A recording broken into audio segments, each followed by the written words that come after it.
Promotional consideration paid for by the following.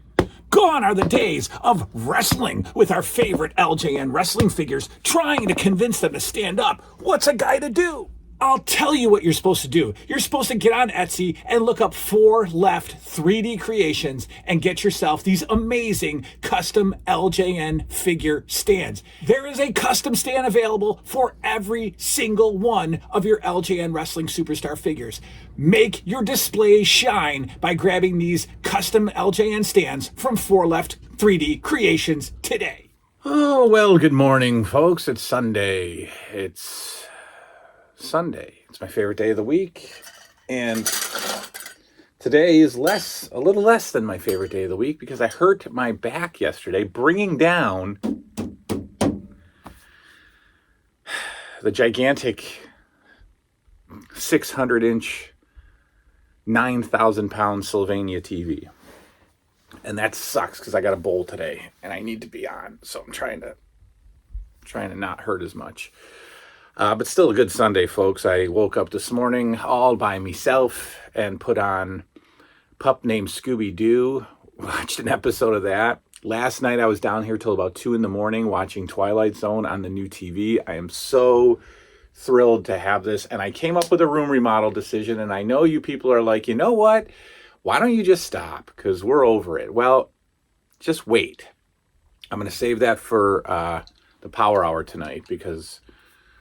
it's not a remodel. It's just a swapping, and I'll tell you why. Because wrestling collectibles are starting to. Remember when I said, I could have actually not done any other toy down here and just focused on, or maybe one shelf of other toys, and then just focused on the massive WWF memorabilia stuff. There's a couple of things I got in my eBay watch list right now that might come in. I'd like to showcase the wrestling stuff a little bit more, so I might move it over to that side because where the Ghostbusters are and everything, because I can't see them over here. The TV's in the way, the Freddy and Jason stand is in the way. I can't see my wrestling stuff, and my wrestling stuff makes me feel good. The other stuff does too, a lot, but I can't see my wrestling stuff, and I want to see my wrestling stuff. That's more of the trip back in time for me. So we're going to swap them, but I'll tell you that later. I just told you, but I'll tell you that later. It's Wrestling with the Past. It's April 6th. We have passed WrestleMania 1. We are done. And we are heading into April 1985, April 6th, 1985, Championship Wrestling.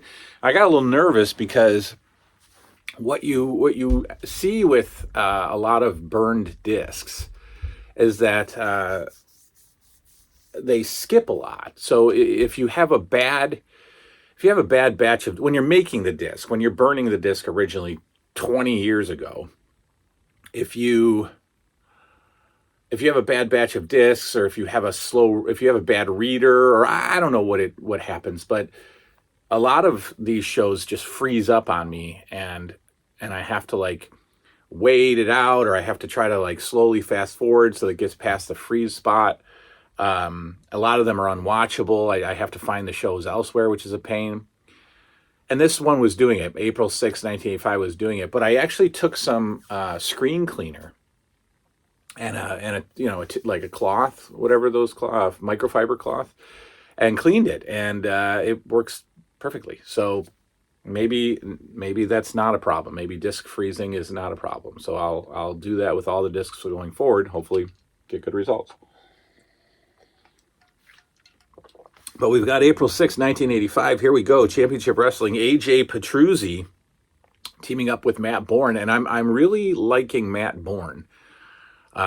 He does not do much in the WWF at this point, other than just be enhancement worker Matt Bourne with some skill.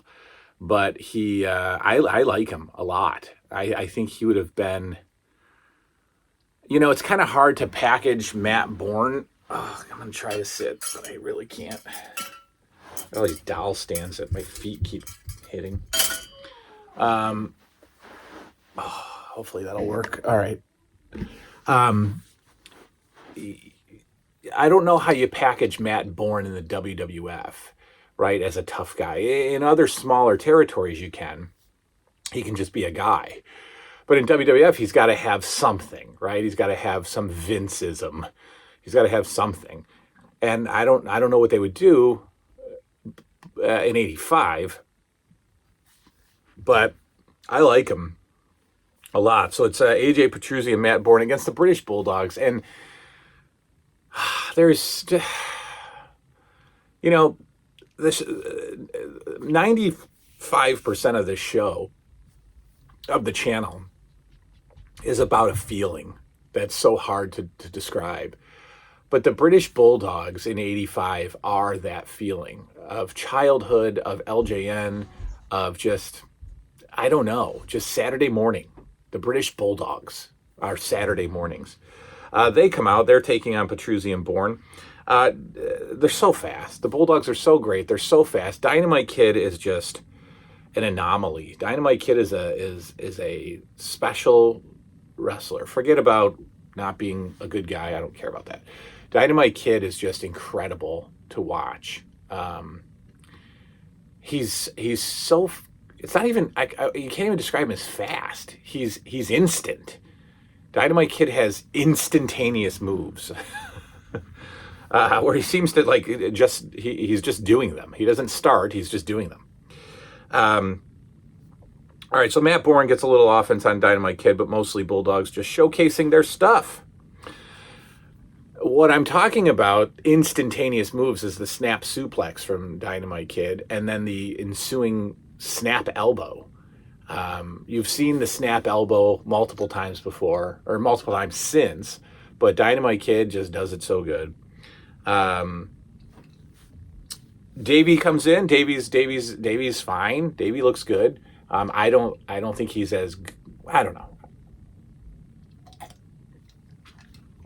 I was gonna say I don't think he's as good as Dynamite, but I don't know about that. But Davey's in with the power slam, and then just some beat him up stuff. The finish has Matt Bourne in up on Davey's shoulders. Dynamite Kid climbs the ropes, jumps off of Bourne's back, and onto AJ Petruzzi for the win. And Bruno Sammartino just freaks out about that move. He just loves it. He just loves that move. I'm going to shift again. This is so bad. I'm in such a bad place right now with my back. I really hope it doesn't mess up bowling. Anyway, sorry about the show. Sorry about the show, folks. So good. British Bulldogs are so good. I just love them. I love the feeling that the Bulldogs give.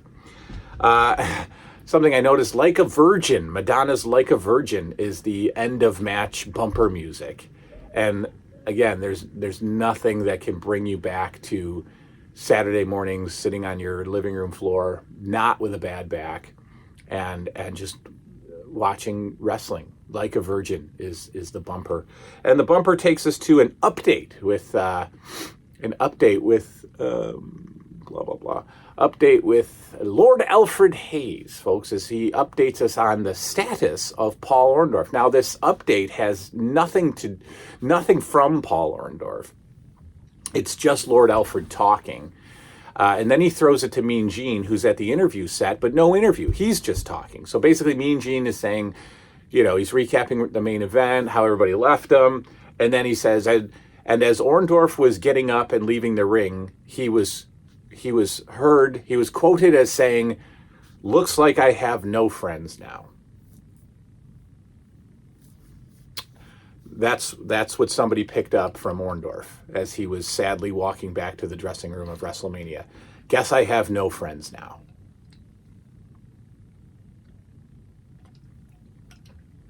The seed is planted, folks.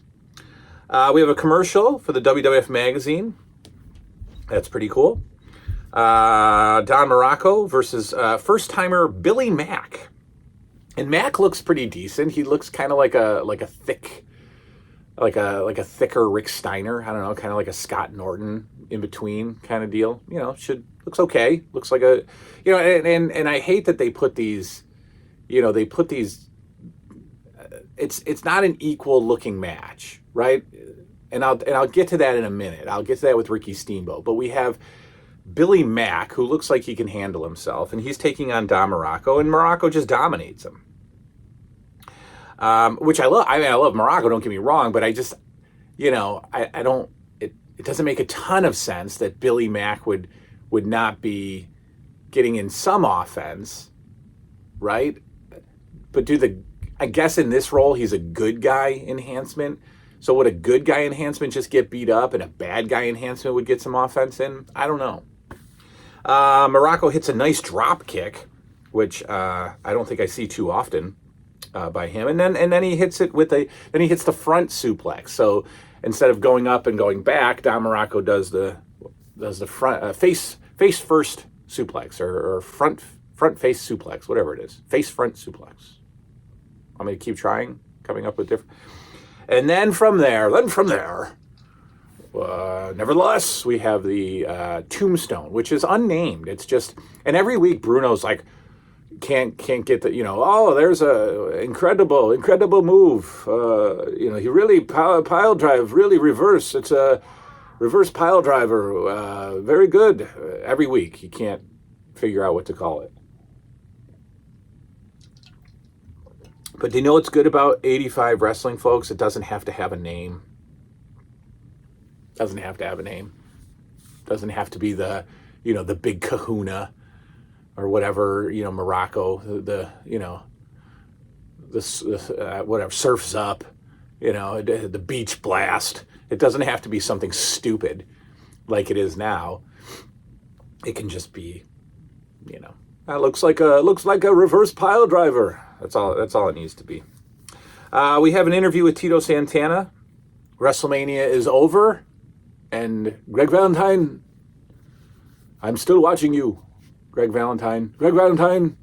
So Tito is reminding us all that he is still in the hunt of Greg Valentine. He still wants that Intercontinental title. We've got Aldo Marino and Jose Luis Rivera versus the debuting Dream Team, folks. That's right. Finally we have the pairing of Greg Valentine and Brutus Beefcake. They are not yet called the Dream Team. They are just Valentine and Beefcake, and they are still coming out with their respective managers. Johnny V and Jimmy Hart accompany both men to the ring.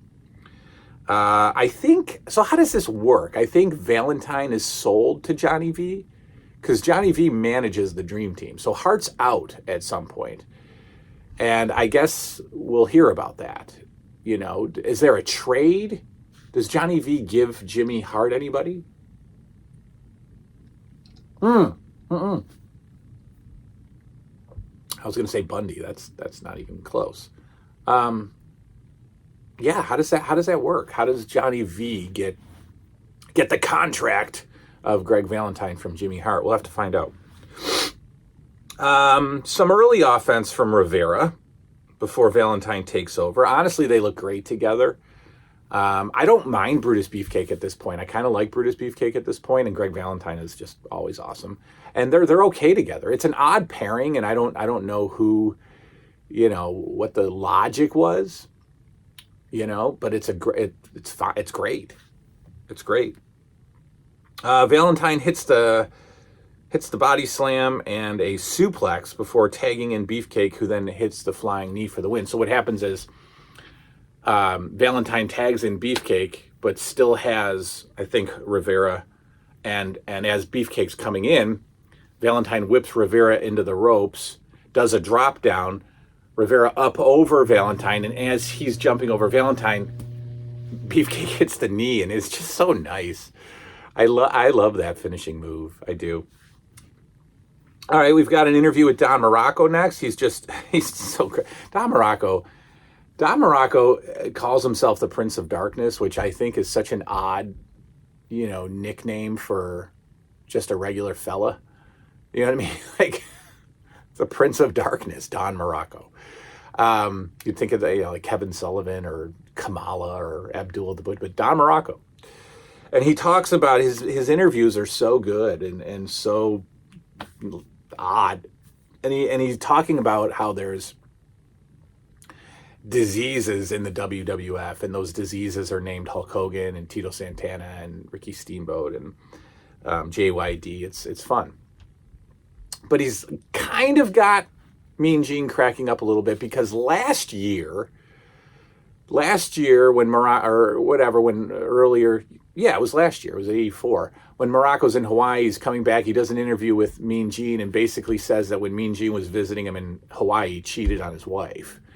And they just say it subtly, and Mean Gene cracks up a little bit, and now he brings it up again, and he's like, oh, you know, since I'm the guy who got you in trouble at home, and then they're talking about diseases, and so Mean Gene's like, well, that's a pretty good segue there to diseases, and there's not a burst of laughter, but it's just fun to watch these with adult ears, to watch them with adult ears.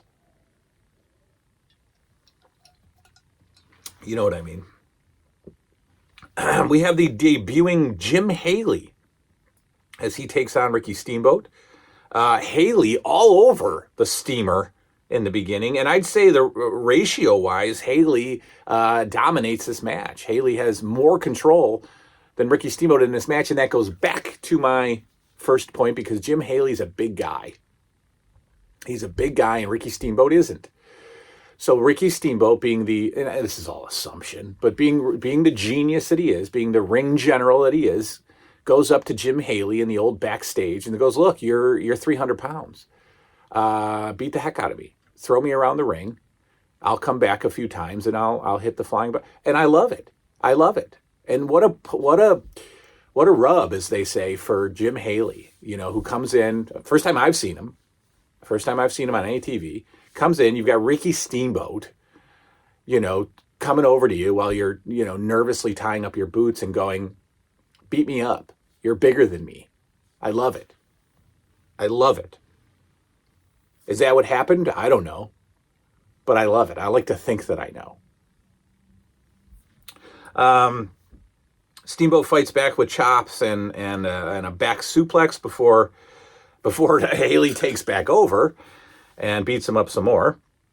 And he does good beating him up. It's not like Dave Barbie, who, you know, never learned how to throw a punch or anything. Jim Haley did fine beating up Ricky Steamboat. Eventually, Steamboat comes back and hits the ropes for the old, you know, goes to the top and hits the beautiful flying body press for the win. Love it. Then we have an interesting Piper's Pit up next. It's backstage at MSG, and they're claiming that it's right after WrestleMania, which whatever. But it's you know, guys it's Roddy Piper and Bob Orton backstage at MSG in the locker room anyway, in that classic locker room setting. And they got Big John Studd in street clothes, and it kind of looks like their hair's a little wet, so you kind of think maybe they just got out of the shower. I love that stuff. But they're saying that it's right after it's right after WrestleMania, and Big John Studd is mad. Big John Studd's mad about the Andre match. And I love this 85 bad guy logic so much that Big John Studd says, I was not slammed, I tripped and fell. And I love that more than anything else with this era. The bad guy logic, the bad guy, it's almost cartoony logic. Andre didn't slam me, I tripped and fell. And he stole my money. I just think that is the greatest thing ever. The greatest thing ever. And it's almost making me emotional that it's just that innocent and that good. And we were so angry as kids hearing Big John Studd say something like that he tripped and fell. I just love it. So that's that. He just talks about that. We get a WrestleMania kind of recap match. We get Sheik and Volkov, which I will sit through anytime, but I don't need to show you pictures of it. You know what happens.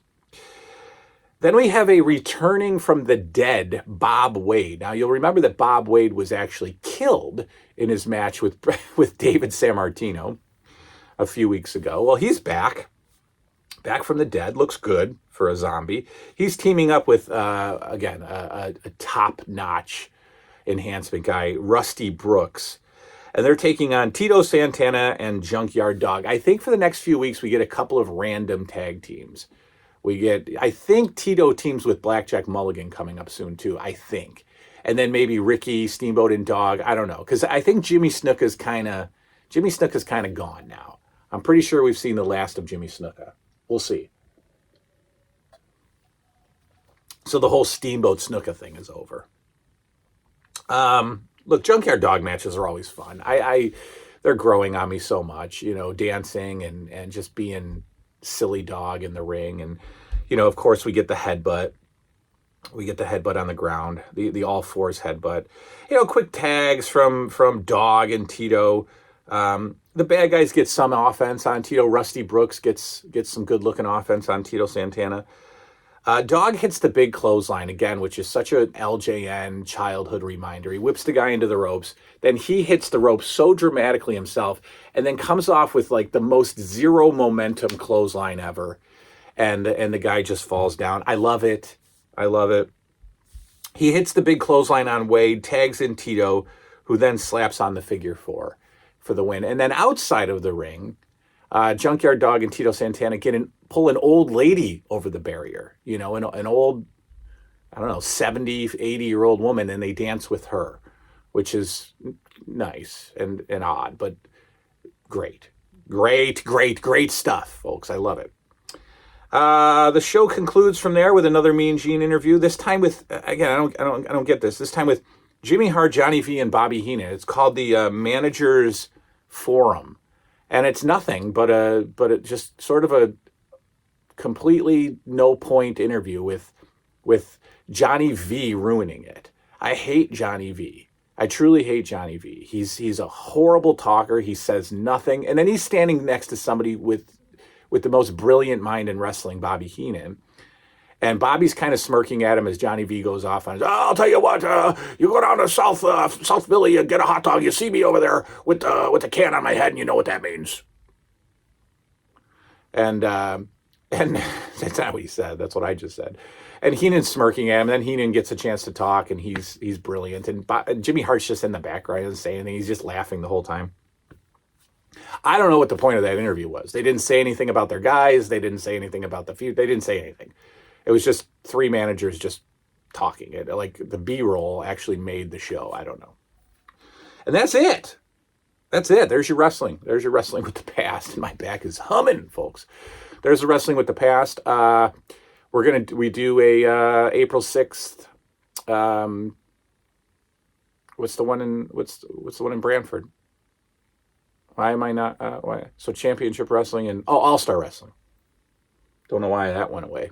All-Star Wrestling, and then we just dive into April. There's house shows. It's going to be beautiful. We've got the build to the most exciting debut ever coming in May, and then Saturday night's main event. I can't wait for Saturday night's main event. I told you I'm gonna watch it 11:30 at night on a Saturday night, guaranteed. Especially now that I can creep down here and watch it. That's exactly what I'm going to do. Wow, that just blew my mind. I can't wait to do that. That's all. Good night now.